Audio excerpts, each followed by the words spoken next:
दर्शक मित्रों नमस्कार। मैं हूं अश्विन पटेल। सत्संवाद में आपका स्वागत है। मित्रों, आज दादरा नगर हवेली में एक राजनीतिक हड़कंप मच गया है। आज सिटिंग सांसद मोहन एस डेलकर ने अपने पद से इस्तीफा देने की बात कही है। उनका क्या कहना है, आज दादरा नगर हवेली के अंदर लोकतंत्र जैसा रहा नहीं। लोकतंत्र में लोगों के बीच चुने हुए प्रतिनिधि जनसंवाद के साथ उसके ऊपर लिए गए निर्णयों का आगे बढ़ाना है, उसके मुद्दे को आगे लेके जाना है, उसके ऊपर काम करना है। आज 7वीं बार चुने हुए सांसद मोहन एस डेलकर इस प्रकार से बात करेंगे तो जरूर यहाँ के स्थानीय राजनीति में हड़कंप मच जाएगा। उनकी बातों को अनदेखी की जाती है। उन्होंने ये भी बताया है कि यह आज का प्रशासन दादरा नगर हवेली के अंदर ना तो पार्लियामेंट का सुना जाता है, ना ही भारत सरकार की बातें सुनी जाती है। भारत सरकार यहाँ बार बार निर्देश देते हैं कि प्रदेश के अंदर प्रजाओं के जो कार्य हैं वो संविधान में रहते हुए काम करना है, लेकिन उसका अनदेखी कर देते हैं। दादरा नगर हवेली में पिछले साल नमो मेडिकल कॉलेज यहाँ पे स्थापित की गई है, उसके बारे में भी उन्होंने बताया है। साथ ही भारत सरकार की तमाम योजनाओं को लागू करने के लिए पंचायत में उसके अधिकार दिए हैं, लेकिन यहाँ का प्रशासन पंचायत को बिना पूछे वो अपने आप खुद काम कर रही है और वो कहाँ पे जा रहे हैं उसको पता नहीं है। आज प्रधानमंत्री आवास योजना यहाँ प्रदेश में करीबन 12,000 घर बनाए जाने थे, वो घर अब तक 2,000 भी पूरे नहीं हुए। आखिर क्यों ऐसा होता है, इस बारे में जानना जरूरी है। आप सुनिए आज के दादरा नगर हवेली के sitting MP Mohan S Delkar ji को।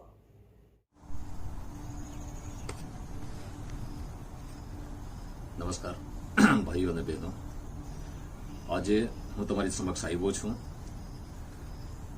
કેટલાક ખુલાસા કરવા માટે પણ તમારી સમક્ષ આવ્યો છું અને કેટલીક જાહેરાતો કરવા માટે પણ તમારી સમક્ષ આવ્યો છું। સૌપ્રથમ આપ સૌનો હું દિલથી આભાર માનું છું। આપ સૌએ મને એક ઐતિહાસિક જીત અપાવી। ગત લોકસભાની ચૂંટણીમાં 7મી વાર દેશની સંસદમાં મને જે ચૂંટાવીને મોકલ્યો તમે, અને એ પણ અપક્ષ તરીકે કે આજે લોકસભામાં ફક્ત 5 એમપી એવા છે કે જેની ટર્મ 7 ટર્મ છે, અને 5માં પણ હું ભાગ્યશાળી છું કે હું અપક્ષ છું। 5માં અપક્ષ કોઈ નથી, હું જ એક અપક્ષ છું।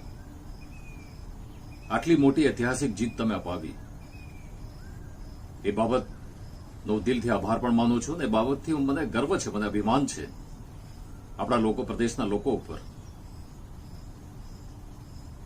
ગત લોકસભાની ચૂંટણી દરમિયાન લોકોને આપેલા વચનો, લોકોને આપેલો વિશ્વાસ અને જે ઘોષણા આપણે કરી હતી એને ધ્યાનમાં લઈને મેં વિચાર કર્યો કે મારી ફરજ છે, મારી જવાબદારી છે કે પ્રદેશના લોકોને જે આપણે આશ્વાસન આપ્યું છે એના પર આપણે મહેનત કરીએ, કામ કરીએ। એમ વિચાર કરીને પહેલા દિવસથી દિલ્હીમાં કામ શરૂ કરવામાં આવ્યું। સરકારની સમક્ષ બધા જ મુદ્દાઓ ઉભા કરવામાં આવ્યા। દેશની લોકસભામાં આ બધા જ મુદ્દા ઉઠાવવાનું કામ કરવામાં આવ્યું, અને મને ખુશી છે એ બાબતની કે ભારત સરકાર તરફથી ખૂબ મને સહયોગ મળ્યો, અને ખાસ કરીને જેટલા પણ મંત્રાલયોમાં મેં મુદ્દા ઉઠાવ્યા એ મંત્રાલયો તરફથી મને જવાબ પણ મળ્યો, એકનોલેજમેન્ટ પણ મળી। દેશના પ્રધાનમંત્રીથી લઈને દેશના પ્રધાનમંત્રીનો પત્ર મળ્યો, દેશના ગૃહમંત્રીનો પત્ર મળ્યો મને, અને અલગ અલગ જેટલા પણ આપણા મુદ્દા હતા એની સામે 25 થી 30 જેટલા મંત્રાલયોના મને જવાબો મળ્યા ને એક્નોલેજ મળ્યા. પરંતુ આજે એક વર્ષમાં જેટલા પણ આપણે મુદ્દા ઉઠાવ્યા, એક તરફ ભારત સરકારે મને રિપ્લાય આપ્યા, ભારત સરકારે એક્નોલેજમેન્ટ આપી, બીજી બાજુ આ જ પ્રશાસન એક વર્ષના અંદર જેટલા પણ મહત્વના મુદ્દા હતા આપણા, એમાં એક પણ જવાબ નહીં આપ્યો. સરકારની સમક્ષ મેં જે મુદ્દા ઉઠાવ્યા એમાં રોજગારનો મુદ્દો હતો, શિક્ષકોનો મુદ્દો હતો, ડેલી વેજીસ વર્કરોનો મુદ્દો હતો, સસ્તું અનાજ મળે તેનો મુદ્દો હતો, ઘર બાર જે તૂટે, ઘર દુકાનો તૂટે છે એ મુદ્દો હતો આપણો, આદિવાસી આરક્ષણનો મુદ્દો હતો, જંગલની જમીનનો મુદ્દો હતો, જિલ્લા પંચાયત નગરપાલિકાને અધિકાર મળે એ આપણો મુદ્દાઓ હતા. બધા પ્રદેશ હિતના મુદ્દા હતા મારા. પરંતુ પ્રશાસન તરફથી આજ દિન સુધી એક પણ પત્રનો જવાબ નહીં મળ્યો મને, અને એક પણ મુદ્દાનો હલ કરવાનું કામ પ્રશાસને નહીં કર્યું. એ બાબતની મને તકલીફ પણ છે અને એ બાબતનું મને દુઃખ પણ છે. હું અવાજ ઉઠાવતો રહ્યો દિલ્હીમાં, લોકસભામાં સરકારની સામે. કામ તો આપણા થયા નહીં, કામ તો કર્યા નહીં, પણ આપણા લોકોને ટાર્ગેટ કરવામાં આવ્યા. જે મેં મુદ્દા ઉઠાવ્યા હતા એમાં લોકોને ટાર્ગેટ કરવામાં આવ્યા. પ્રથમ પીડબ્લ્યુડીમાં આપણા જે મજદૂરો કામ કરતા હતા 20-25 વર્ષથી, ગ્રુપ ડીના જે કર્મચારી હતા એમને એક સાથે છૂટા કરી દેવામાં આવ્યા, 500 જેટલા, અને કોઈ પણ કારણ વગર. આજે બે પરિવાર આજે છીન ભીન થઈ ગયું. આજે બાળકો રોડ પર રખડતા થઈ ગયા. મુદ્દાની ગંભીરતાને જોઈને આપણે મુંબઈ હાઈકોર્ટમાં ગયા.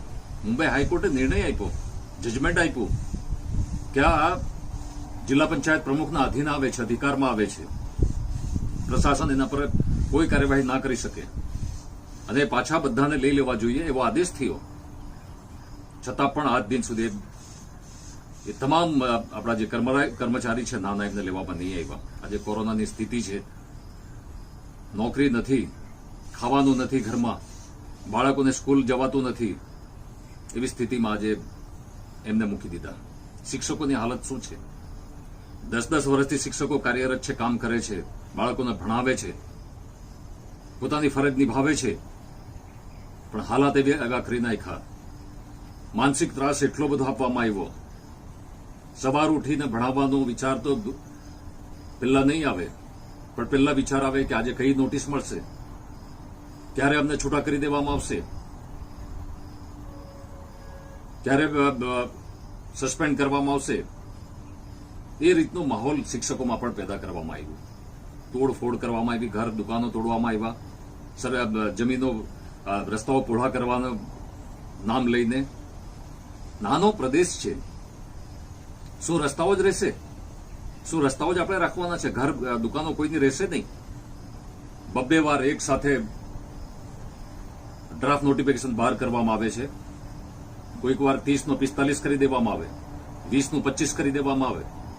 2 વાર એક રિબન ડેવલપમેન્ટ વખતે પણ રોડ પહોળા કરવાની વાત કરવામાં આવી. હમણાં પણ એક પ્રસ્તાવ આવ્યો છે.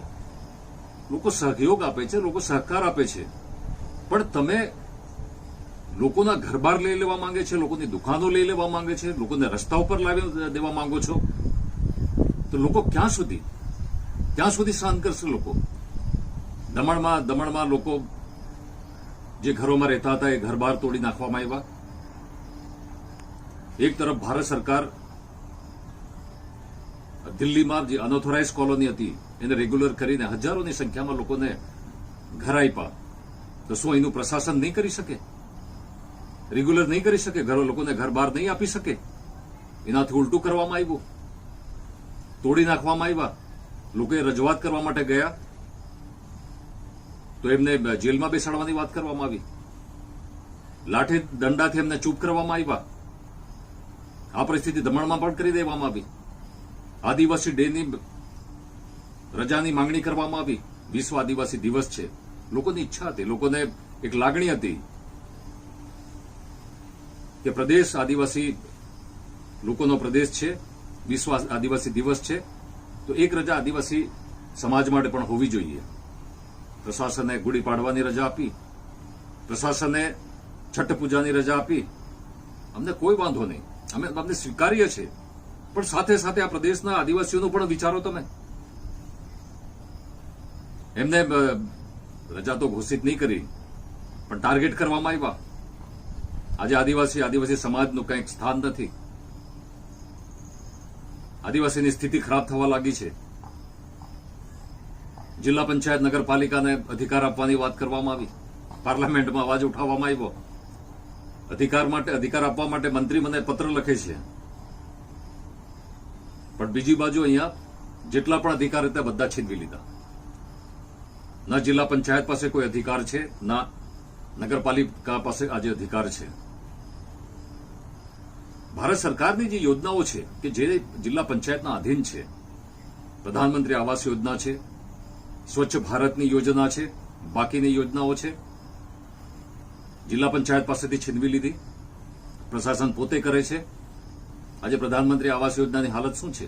સ્વચ્છ ભારત યોજનાની હાલત શું છે?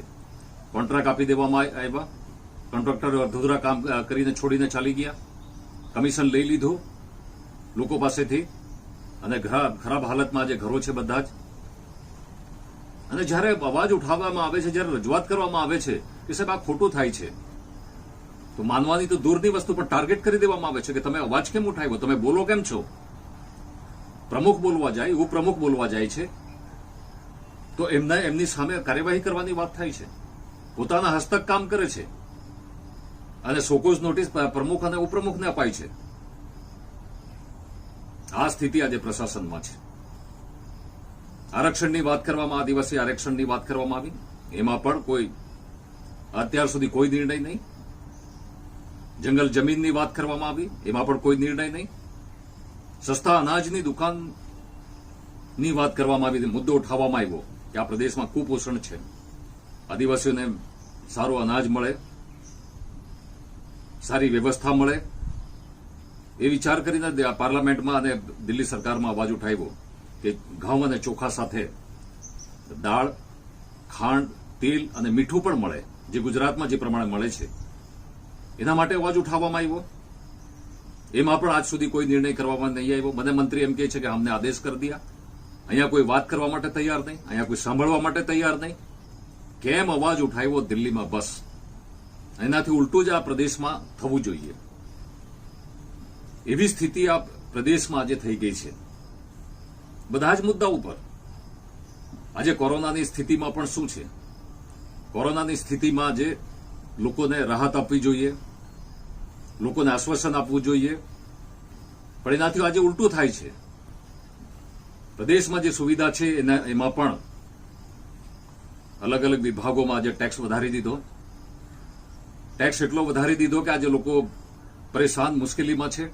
વીજળીમાં ટેક્સ દર વધારી દીધો, પંચાયતોમાં ટેક્સ વધારવાની વાત થાય છે, ઘરનો ટેક્સ વધારવાની વાત થાય છે, પ્રોપર્ટીનો ટેક્સ વધારવાની વાત થાય છે. વ્હીકલ પર તો ટેક્સ વધારી દીધો, ડીઝલ પર ટેક્સ વધારી દીધો. નાના જે કર્મચારી કામ કરે છે ડેલી વેજીસ વર્ક ચાર્જ પર, એને છૂટા કરવાની વાત થાય છે. કોરોનાના સમયમાં ગ્રુપ સી અને ડી ના જે કર્મચારીઓ છે એમને દમણથી સેલવાસ, સેલવાસથી દમણ, દમણથી દીવ, દીવથી દમણ ટ્રાન્સફર ઓર્ડર કરી દીધા. સરકારી કર્મચારી ગ્રુપ સી અને ડી અને પોલીસ વિભાગમાં પણ કોરોનામાં ક્યાં જશે? કોને રજૂઆત કરશે? કઈ મુશ્કેલીમાં રહેશે? એની કોઈ ચિંતા નહીં. આજે કોરોનામાં પણ આ સ્થિતિ કરી નાખી. અને જ્યારે અમે આ તમામ બાબતો ઉપર રજૂઆત કરવાની વાત કરીએ છીએ, પાર્લામેન્ટમાં હું બોલું છું, સરકાર સામે બોલું છું, તો મને ટાર્ગેટ કરવામાં આવ્યો, મને પણ હેરાન કરવાનું ચાલુ કરી દેવામાં આવ્યું. अधिकारियों સાથે વાત કરે છે તો નહીં સાહેબ कुछ नहीं, ऊपर से ऑर्डर है, हमें तो करना पड़ेगा. आज हालत, आज परिस्थिति બધે છે. વિચાર કરશો તમે આજે કે જે દિવસે આપણા મોટા બેનનું અવસાન થયું, મૃત્યુ થયું, એ જ દિવસે રાત્રે 9 વાગે અમે સ્મશાનમાંથી આવીએ છીએ અને રાત્રે 9 વાગે પોલીસ અધિકારીનો મને ફોન આવે છે મને એમ કહેવામાં આવે છે કે તમને એક કેસમાં આરોપી બનાવવા માટે ઉપરથી ઓર્ડર આવ્યો છે, ઉપરથી આદેશ આવ્યો છે. મેં કીધું કયો કેસ છે? આપણે તો કોઈ ગુનો કર્યો નથી. તો ના, ઉપરથી આદેશ છે. મેં કીધું શું પુરાવા છે? શું કંઈક તો સબૂત હશે તમારી પાસે? ના, પુરાવા અને સબૂતનો શું મતલબ છે? કોઈ મતલબ નહીં. ઉપરથી આદેશ છે અને તમને અમારે આરોપી બનાવવાના છે. એ કેમ્પી સાથે કોઈ પુરાવા વગર, કોઈ સબૂત વગર આ રીતે વ્યવહાર થાય છે તો સામાન્ય વ્યક્તિની હાલત શું છે આજે પ્રદેશમાં? SSR કોલેજ તમે જોયું હશે બધાએ, લગભગ 7 દિવસ પહેલા 200 પોલીસના કાફલા સાથે સિલવાસના RDC, સિલવાસના SDPO SSR કોલેજમાં તોડવા માટે આવી ગયા. એક બાજુ કોર્ટનો ઓર્ડર છે, સ્ટે ઓર્ડર છે. આ SSR કોલેજમાં નમો મેડિકલ કોલેજ ચાલે છે. SSR કોલેજની અડધી પ્રોપર્ટી આજે નવો કોલેજ ની થઈ ગઈ છે. 11 એકર જમીન અને 2 મોટી બિલ્ડિંગ નમો મેડિકલ કોલેજને આપણે આપી છે, વિધાઉટ કોઈ પણ જાતના મૂલ્ય વગર, વિના મૂલ્ય આપણે આપી. આપણે વિચાર કર્યો કે દેશના પ્રધાનમંત્રી આ પ્રદેશને એક ભેટ આપી છે મેડિકલ કોલેજની, અને આ આપણા વિદ્યાર્થીઓને એક ઉજળું ભવિષ્ય બનશે. એ વિચાર કરીને અડધી પ્રોપર્ટી આજે નમો મેડિકલ કોલેજને આપી દીધી. દેશના ગૃહમંત્રી આવીને ઉદ્ઘાટન કરે છે, કોઈ પણ જાતની ચિંતા કર્યા વગર, કોઈ પણ જાતનું સન્માન રાખ્યા વગર. ન નમો મેડિકલ કોલેજનો, ન SSRનો તોડફોડ કરવાનો આદેશ કરવામાં આવ્યો. પ્રધાનમંત્રીનું પણ સન્માન નહીં, ગૃહમંત્રીનું પણ સન્માન નહીં. આ રીતે SSR કોલેજ ઉપર એટેક કરવામાં આવ્યો. અને એટેક કેવો કે જાણે આતંકવાદી અડ્ડા ઉપર કોઈ પોલીસ કાર્યવાહી થતી હોય, પોલીસનો હુમલો થતો હોય, એ પ્રમાણે SSR કોલેજ અને નમો મેડિકલ કોલેજ માટે આતંકવાદી હુમલો થતો હોય એ પ્રમાણે કરવામાં આવ્યું. આજે મારા વ્યક્તિગત ઉપર, હું જ્યાં જોડાયેલો છે ત્યાં, આદિવાસી ભવન ઉપર, આદિવાસી વિકાસ સંગઠન ઉપર, મારા જેટલા સમર્થકો છે તેના ઉપર, મારા જે સહયોગી છે એના ઉપર ક્યાંક ને ક્યાંક કંઈક ને કંઈક શોધી લો અને એના ઉપર કેસ કરો. બસ, બીજું કંઈ નહીં. ગુનો કર્યો છે, નહીં કર્યો છે, નિર્દોષ છે, સારા છે, પોલિટિકલી લિંક છે, કોઈ ફરક નહીં. ઉપર से आदेश हमें करना पड़ेगा. ઉપરથી આદેશ છે અમારે, તો તમારે સામે કરવું પડશે. આ એક જે સ્થિતિ આજે પ્રદેશમાં આવી ગઈ છે, જે ભયાનક છે. આજે નિર્દોષ માણસોને જેલમાં મૂકવામાં આવી રહ્યા છે, નિર્દોષ માણસોને તકલીફ આપવામાં આવી રહી છે. અને બીજી બાજુ આપણે જોઈ રહ્યા છે કે જે માણસો આજે પ્રદેશમાં નું વાતાવરણ ખરાબ કરી રહ્યા છે, ન્યુસન્સ વેલ્યુ બની ગયા છે, સોશિયલ મીડિયાનો ઉપયોગ કરે છે, વ્યક્તિગત ટિપ્પણીઓ કરે છે, સન્માન બગાડવાનું કામ કરે છે. એવા માણસોને આજે પ્રોટેક્શન મળે છે, સંરક્ષણ મળે છે. એમ કહેવામાં આવે છે કે ઉપર સે આદેશ है, इसके बारे में हम कुछ नहीं कर सकते. 6-7 કેસ છે જેમના ઉપર ભારતીય જનતા પાર્ટીના પ્રમુખ બને છે અને જાહેરમાં અને પબ્લિકના વચમાં એમ કહે છે કે કિતના પૈસા દેકર કે પ્રમુખ પ્રેસિડેન્ટ બને. એવા વ્યક્તિને પ્રોટેક્શન મળે છે, રક્ષણ મળે છે. અહીંયા એક જ વાત કે કોણ મોહન ડેલકરના સમર્થનમાં છે ને કોણ મોહન ડેલકરના વિરોધમાં છે. જે સમર્થક છે, ભલે નિર્દોષ હોય તો કહીને એના પર કેસ બનાવો, એને જેલમાં મૂકો. એના વિરોધમાં છે તો ભલે કેટલો પણ મોટો ગુનો કરે, કેટલું પણ ખોટું કામ કરે, કોઈ ફરક નહીં, એને બચાવવાનું કામ કરો. આ સ્થિતિ આજે પ્રદેશમાં આવી ગઈ છે. અને મને તો ક્યારેક આશ્ચર્ય લાગે કે આ પ્રદેશમાં જે IAS અને IPS અધિકારીઓ છે, IAS અને IPS અધિકારીઓની જવાબદારી શું છે? જ્યારે ભારત સરકારની સેવામાં જોઈન્ટ થાય છે ત્યારે શપથ લે છે, શપથ લેવડાવવામાં આવે છે, સંવિધાનની શપથ લેવડાવવામાં આવે છે. એમને શપથ એ પ્રમાણે લેવડાવવામાં આવે છે કે હું નિષ્પક્ષ બનીને કામ કરીશ, હું બધાને સરખો ન્યાય મળે એ પ્રમાણે હું કામ કરીશ. પ્રદેશનું હિતની રક્ષા કરીશ, એ એમને શપથ લેવડાવવામાં આવે છે. અને આજે શું છે, પ્રદેશમાં શું છે? ના કાયદો, ના કાનૂન, ના નિયમ, ના વ્યવસ્થા. એક જ ऊपर से आदेश है, हमें करना पड़ेगा. તમામ જવાબદારી બાજુ પર મૂકીને, તમામ ફરજ બાજુ પર મૂકીને એક જ વસ્તુ પર બધા ચાલે છે આજે कि ऊपर से आदेश है, ऊपर से हमें ऑर्डर हुआ है और इसलिए हम तो कर रहे हैं. તો આ સ્થિતિ ક્યાં સુધી? અને આજે તો પ્રદેશ એવી સ્થિતિમાં આવી ગયો છે કે જાણે એવું લાગે છે કે કોઈ સરમુખત્યારશાહી શાસનના ચપેટમાં પ્રદેશ આવી ગયો છે એવું લાગે છે. બ્રિટિશ શાસન કરતા પણ બદતર આજે સ્થિતિ આ પ્રદેશમાં થઈ ગઈ છે. સવાર ઉઠીને લોકો ટેન્શનમાં, ચિંતામાં કે ભાઈ આ પ્રશાસન તરફથી શું આદેશ આવશે, કોનું ઘર તોડવામાં આવશે, કોની દુકાન હટાવવામાં આવશે, કોને નોકરી પરથી હટાવવામાં આવશે, કોને સસ્પેન્ડ કરવામાં આવશે, કોની બદલી ક્યાં કરવામાં આવશે, કોને સિલવાસથી દમણ મૂકવામાં આવશે. સવાર ઉઠીને આ જ ચિંતા. ડેવલપમેન્ટનું કામ, સારું કામ કંઈ નહીં, ફક્ત ડિસ્ટર્બ કરવાનું કામ. એ જે સ્થિતિ ઊભી થઈ છે એના માટે મેં બહુ વિચાર કર્યો છે. અને મને એવું લાગે છે આજે કે જે વિશ્વાસ મારા પર લોકોએ મૂકેલો છે, જે વિશ્વાસ સાથે મને મત આપેલા છે અને સંસદમાં મોકલ્યો મને 7મી ટર્મ માટે, અને બીજી બાજુ આ સ્થિતિ પ્રદેશમાં, આ હાલાત આજે પ્રદેશમાં થઈ રહ્યા છે. એટલા માટે મેં વિચાર કર્યો કે જે લોકોએ મને એમપી બનાવ્યો છે અને એમપી તરીકે હું એમની સમસ્યા હલ નહીં કરી શકું,